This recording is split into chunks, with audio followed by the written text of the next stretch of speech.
Well, magkakasama naman sa isang project ang apat na malalaking artist ng GM7 na Bagda, Sanya Lopez at Alden Richards sa teleseryeng Pulang Araw.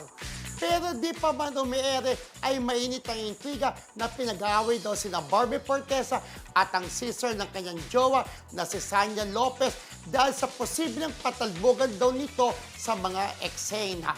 Inaabangan din kung paano magre-react si Sanya sa romantic scene ng Barda.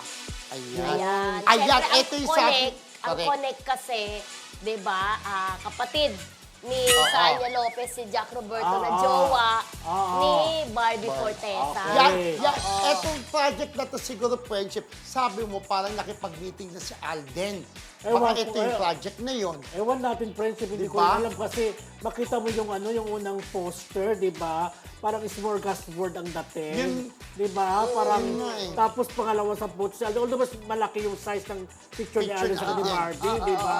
Ewan ko, tama ba yun? Usapan si Alden nasa unahan ng picture. Oo. Pero dito parang mga big star, mga nagbibida na yung mga kasama din ni Alden. Hindi talaga parang siya yung pinakabida kasi Apat bida-bida sila. na rin si yung Barda.